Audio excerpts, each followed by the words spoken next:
Ich glaube, im Winter geht es darum, möglichst gut und hart zu trainieren. Obwohl es keiner sieht, obwohl es früh dunkel wird, obwohl es super kalt ist. Ich glaube, Wintertraining macht nicht immer Spaß. Habe ich schon erwähnt, dass ich kein Winterkind bin? Der Sommerathlet wird im Winter gemacht und das zahlt sich bestimmt aus. Ich möchte in der Folge so ein bisschen zeigen, ob ich wirklich alternativ trainiere oder lieber doch nur laufe und wie mein Alternativtraining aussieht, was ich mache, wenn Schnee liegt, was ich mache, wenn es so früh dunkel wird. Das kann man alles jetzt in dieser Folge sehen.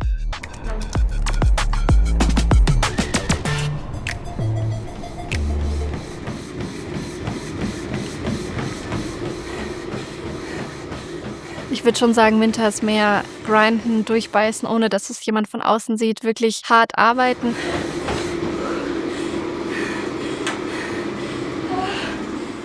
Und im Sommer ist es dann mehr, dass es sich auszahlt, dass man dann schaut, ich erhole mich, ich bleibe fit, ich versuche mich nicht zu verletzen, ich versuche gut durch die Saison zu kommen und mache vor allem große mentale Arbeit zwischen den Rennen und nicht mehr so viel Umfänge und nicht so viel Grundlage wie im Winter. Ich habe immer noch einen Puls von über 190. Krass. Das ist wirklich gar kein Spaß. Also es ist ein V2 Max Block, um die V2 Max zu verbessern. Und das sind jetzt Intervalle bei 15% Steigung. Und ich muss versuchen, die gleiche Pace zu schaffen wie gestern. Aber gestern durfte ich jedes Intervall eine Minute weniger machen. Dann kriegt sonst keiner zu sehen hier in meiner Sportkammer. Ich glaube, beim Wintertraining ist es ja nicht nur so, dass man von außen nicht so viel mitbekommt, sondern im Winter trainiert man auch einfach viel für sich alleine. Und deswegen hatte ich im Winter jetzt auch oft Familie da. Zum Beispiel meine Schwester war da oder unser Familienhund war da. Und der hat mich dann auf ein paar Läufen begleitet. Also es ist einfach was anderes als im Sommer, wo immer Trubel ist, wo man immer unter Menschen ist. Ich weiß, dass viele Trailrunner im Winter auch viel Skilanglauf machen als Ergänzung zum Training und es bietet sich auch perfekt an, wenn Schnee liegt. Es ist einfach ein bisschen eine andere Bewegung als Ausgleich, aber auch dadurch, dass ich Skilanglaufen als Kind nicht gelernt habe, habe ich natürlich keine Technik und deswegen habe ich vor 2 Jahren mal einen Technikkurs gemacht. Ich habe danach aber ehrlich gesagt kaum auf den Skiern gestanden. Deswegen wollte ich dieses Jahr ganz gerne einen Technikauffrischungskurs machen. Meine Schwester hat mich besucht, deswegen haben wir den Kurs zusammen gemacht. Fühlt sich das gut an? Ja, sehr. Ist ja richtig komisch, damit zu laufen. Ja. Aber ist man hinten gar nicht drin, nur vorne? Nur vorne. Dann drücke ich mich ab und gehe auf den anderen. Das kann ich doch gar nicht. Klar kriegst du das hin. Es sah irgendwie leichter aus, als es sich anfühlt. Oh. Sehr elegant. Wie so ein Pinguin. Das fühlt sich schon cool an, oder? Ja? Also wollen wir noch mal nach da hinten und dann wieder auf diese kleine Runde? Ja, unbedingt.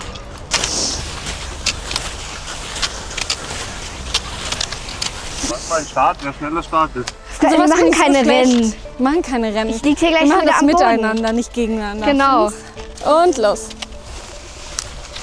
Oh, jetzt will ich gegen dich. Ja, fang ich um. Kein Problem. Es ist nicht immer alles ein Wettbewerb. Ich meine, ich bin sehr kompetitiv. Ich glaube, das muss man als Athletin auch sein, aber ich vergleiche mich nicht gerne mit meinen Geschwistern. Danke dir. Danke. Gerne, ciao. Danke. Aber mit der Ausrüstung habe ich überzeugt. Das habt ihr gemerkt, ne? Ich habe Ja. gleich gesagt, ich kann das wohl. Professionellere Ausrüstung als dein Fahrstil. Das stimmt. Wo sie recht hat. Das war doch cool. Hm? Ja, es war richtig cool. Hat es dir Spaß gemacht? Also, an Silvester komme ich wieder, dann machen wir das nochmal. Das ist jetzt der Einstieg von Staffel 3. Wieso ich diese Saison nicht laufe. Weil ich sämtliche Knochenbrüche habe. Oh Gott, oh Gott. Das kommt nicht in das Video. Wir machen eine Polonaise. Ich hänge mich noch bei dir dran. Okay. So. Du bist zu schnell. Naja, ich würde sagen, ausbaufähig. Ausbaufähig. Sehr ausbaufähig. Wenn man das richtig gut kann, sieht das ja echt schön aus. Wenn man es nicht so gut kann, sieht das echt schlimm aus. Ich glaube, es ist kein Geheimnis, dass ich absolut am liebsten laufe. Ich bin nicht so ein großer Fan von Alternativtraining, einfach weil mir das Laufen mit Abstand am meisten Spaß macht. Also ich sitze weder gern stundenlang auf dem Rad, noch bin ich ewig lang gern auf den Ski. Trotzdem ist es eine gute Ergänzung zum Training, so Crosstraining machen, einfach um mehr Stunden zu bekommen, um Verletzungen vorzubeugen, um auch mal andere Bewegungen zu machen und dem Körper ja ein bisschen die Möglichkeit zu geben, auch vom Laufen abzuschalten. Und deswegen versuche ich da immer so ein bisschen den Kompromiss zu finden zwischen, okay, jetzt gehe ich zum Beispiel auf die Loipe oder okay, jetzt gehe ich eine Skitour und trotzdem gehe ich am Nachmittag noch laufen. Ich laufe jetzt Richtung Schartenkogel Glungeca. Das ist meine klassische Hausstrecke im Sommer wie im Winter. Und ihr könnt die Gondel nehmen und dann sehen wir uns oben wieder. Also ich versuche mir das schon immer so zu planen, dass ich mich möglichst mit dem Laufen so wirklich belohnen kann. Und das ist jetzt im Winter hier auf der Seite vom Glungeca nicht so möglich, auf Trails zu laufen. Natürlich ist im Winter das alles schneebedeckt. Es ist viel Skipiste, es ist auch viel Schlittenpiste und dadurch muss ich halt im Winter immer mit Spikes laufen. Das sind so Snowline-Spikes, die mache ich über meine normalen Laufschuhe. Es geht ganz einfach über die Schuhe. Und so kann ich dann zum Beispiel die ersten Passagen auf der Straße laufen und danach auf den Schnee wechseln und habe trotzdem viel Grip und einen guten Tritt.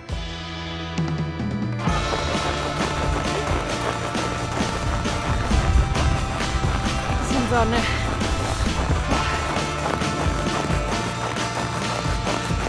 Trotzdem muss man natürlich immer mehr mitbringen als im Sommer und das ist schon eine Umgewöhnung. Das ist der Gold-Content, ne?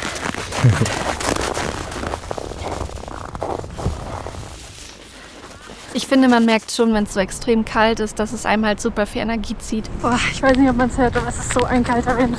Wintertraining kann so hart sein. Im Sommer läuft es sich einfach wie von alleine stundenlang am Berg. Im Winter ist es echt manchmal eine Qual, rauszukommen. Selbst wenn man sich anstrengt, der Puls relativ hoch ist, dass man ja einfach merkt, ich kühl aus, ich muss mich nicht nur super warm anziehen, sondern ich muss auch schauen, dass ich mich so gut verpflege, dass ich auch von innen raus ein bisschen mehr Energie habe. Und danach gehe ich echt oft gerne in die Badewanne und freue mich auf das Essen zu Hause, weil man braucht einfach viel, viel mehr Energie, als es im Sommer der Fall ist. Wofür sich der Winter halt auch gut eignet, ist dieses Training in der Dunkelheit. Ich meine, meine Ultrarennen starten meistens abends oder nachts. Denn das Nachtlaufen muss man ja auch trainieren, damit man das im Wettkampf kann. Vor allem für die Verpflegung ist das immer ein bisschen schwieriger. Es ist immer eine Herausforderung mit der Umstellung für den ganzen Körper, weil eigentlich schlafe ich zu dieser Zeit. Und das geht im Winter schon besser. Dadurch, dass es früher dunkel wird, setze ich mir eine Stirnlampe auf und trainiere im Dunkeln. Und ich habe trotzdem dieses Gefühl, was ich im Sommer auch bei den Nachtläufen habe. Also es ist verdammt kalt und verdammt dunkel, aber ich muss jetzt noch einen Lauf machen. Das Schwierigste im Winter ist sowieso einfach der Schritt raus, wenn es schon so dunkel ist. Aber ich glaube, das wird jetzt trotzdem ganz cool. Und wenn man dann erstmal allein im Wald ist, hat es auch irgendwie seinen Charme. Und so ein bisschen war es auch das Ziel, diesen Winter mit dem Nachtlaufen so komfortabel zu werden, dass ich im Sommer einfach, vor allem in den Downhills, weniger Angst habe, mich voll auf den Lichtkegel verlasse und einfach drauf losrenne. Was tust du da? Ich kriege mir den Arsch ab.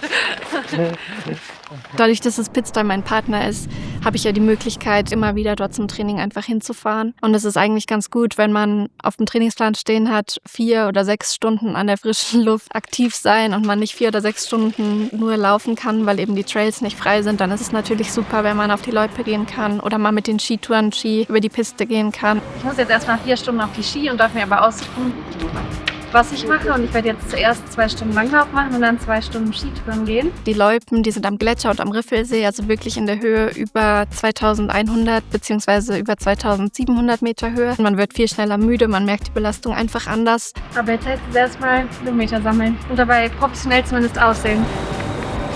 Ich kann leider nicht filmen und dabei sportlich aktiv sein, aber es macht auf jeden Fall Spaß und das ist das Wichtigste.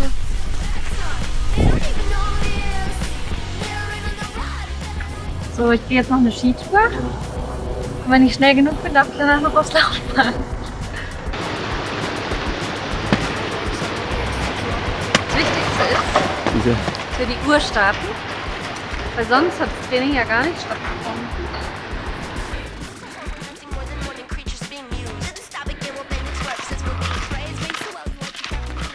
Nur noch 2,5 Stunden heute. Na, wie läuft's? Laufen macht mir ja Spaß. Aber das Schlimmste kommt ja erst noch, das Runterfahren. Ich würde am liebsten immer nur raufgehen, nur nicht runterfahren. Also der Winter war viele Stunden Training außerhalb der Komfortzone und ich hoffe sehr, dass sich das im Sommer auszahlt. Habe ich schon erwähnt, dass ich kein Winterkind bin? Man sieht nichts. Der Sommerathlet wird im Winter gemacht oder so. Und das zahlt sich bestimmt aus. Mal schauen.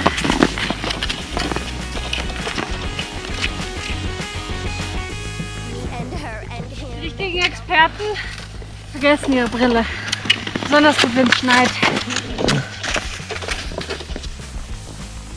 So, jetzt bin ich fast fertig und jetzt muss ich eigentlich nur noch runter ins Tal und darf laufen gehen. Dadurch, dass ich einen neuen Trainer habe, muss man sowieso erstmal gucken, was für mich funktioniert und was nicht. Aber es war für mich schon viel neu. Also diese 20 Kilo Gewichtsweste ist bei mir auch neu im Training. Und damit sind so 15% schon echt hart. Ich habe auch wirklich viel Krafttraining gemacht. Da habe ich auch einfach wirklich viel Potenzial, weil ich bin jetzt nicht die kräftigste, würde ich sagen. Und trotzdem haben wir auch da im Herbst angefangen, das Krafttraining richtig hochzuschrauben. Also ich glaube, ich habe meinen Personal Trainer zwischen 2 bis 3 Mal die Woche gesehen und dann wirklich fokussiert 1 bis 1,5 Stunden an den Schwächen arbeiten. Und das ist für mich schon sehr herausfordernd, weil ich weiß, ich kann gut laufen und dann macht das Training auch meistens Spaß. Wenn man was gar nicht gut kann, und das ist halt für mich einfach so beim Krafttraining, dann ist es echt hart, da immer dran zu bleiben. Aber auch da habe ich kleine Fortschritte gemerkt und richtig Spaß dran gefunden und das ist irgendwie auch so ein bisschen das Positive. Bei mir hat sonst in den Wintern immer der Respekt davor überwogen, aber geht der Sommer wieder los, bin ich schon wieder bereit, bin ich fit, bin ich überhaupt so gut wie im letzten Jahr, bin ich besser geworden, hat sich mein Training ausgezahlt. Dieses Jahr ist da so ein bisschen mehr Feuer. Ja, natürlich macht man immer so kleinere Tests oder mal Intervalle und da habe ich schon gesehen, wenn ich meine Zeiten mit denen aus dem letzten Jahr vergleiche, dass ich viel besser bin. Aber ich will mich auch nicht zu früh freuen. Man weiß nie, ob es am Ende dann im Rennen auch alles so klappt. Also ich werde die Saison damit starten, dass ich im März auf Teneriffa die UTMB World Series laufe. Wenn das gut läuft, dann darf ich beim Innsbruck Alpine laufen. Das ist halt wieder so ein bisschen mein Herzensrennen. Dann werde ich an der Zugspitze laufen. Das ist jetzt auch UTMB World Series. Da bin ich gespannt, wie das dann dieses Jahr ist. Und dann ist das Hauptziel für dieses Jahr wieder der TDS. Da habe ich noch eine kleine Rechnung offen und bin so ein bisschen angezündet, dieses Jahr dort an der Startlinie dann wirklich alles auf der Strecke zu lassen. Auch dieses Jahr werden wir hier bei YouTube mitverfolgen und ich hoffe, ja, dass es eine erfolgreiche Saison wird und dass wir möglichst viele schöne Rennberichtsfolgen haben. Ich bin gespannt, was das Jahr mit sich bringt.